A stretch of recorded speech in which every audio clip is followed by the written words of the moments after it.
The Kushite Queen Amanirenas, who protected her kingdom from submission to the Roman Empire.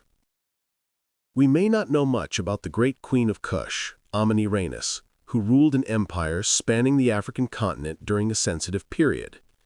However, she is famous for defeating one of the greatest empires of the time, defeating the Roman emperor, and protecting her country from occupation shortly after the Roman Empire occupied Egypt.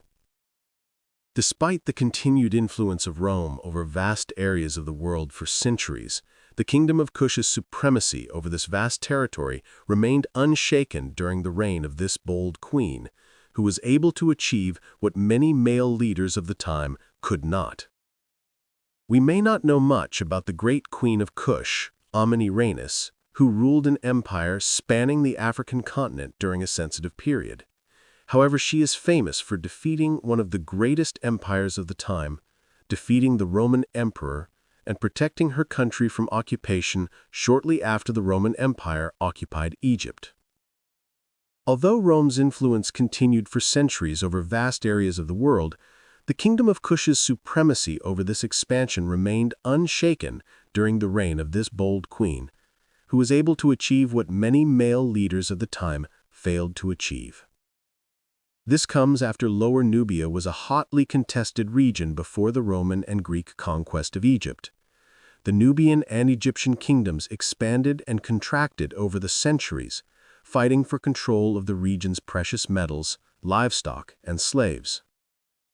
Fierce battles, despite the imbalance of power. Rome had annexed Egypt as an important province of its kingdom after the Battle of Actium in 31 BC. And it quickly became one of the most important regions of the new empire, supplying Rome with an abundance of grain. In the details of the confrontation between Rome and the Kingdom of Kush during the reign of Amanirenas, as reported in historical sources, the Nubian queen led an army of 30,000 soldiers to fight the Romans, preemptively halting their advance after they had penetrated Egypt to its far south. Kandake's goal in the battle was to push the Romans away from her kingdom and expel them from the Egyptian city of Aswan, ensuring that her kingdom and trade remained untouched. She launched a surprise attack on the Roman forces in southern Egypt with her army. The Roman governor of Egypt at the time, Gaius Petronius, responded to the raids by invading the Kingdom of Kush around 22 BC and destroying the city of Napata. However, Amanirenas, unshaken by this loss, set out with her army to avenge the loss, and the war between the two sides continued until 21 BC. Negotiations and gains for the Kingdom of Kush. After both armies were exhausted, the Nubian queen sent messengers to the Roman commander to negotiate. She secured two important concessions from Rome. The first was the abolition of the tax on marrow, and the second was that the Roman occupation would withdraw almost to the borders of Egypt and not continue its advance.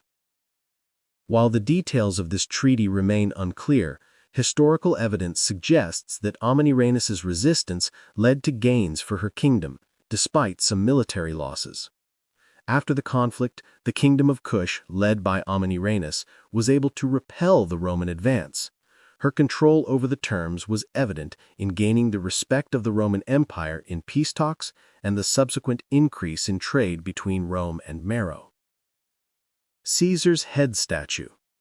Amanirenas also seized a number of statues from Egypt after the victory, including statues of Augustus Caesar, one of which is now known as the famous Meroe head, or head of Meroe, housed in the British Museum.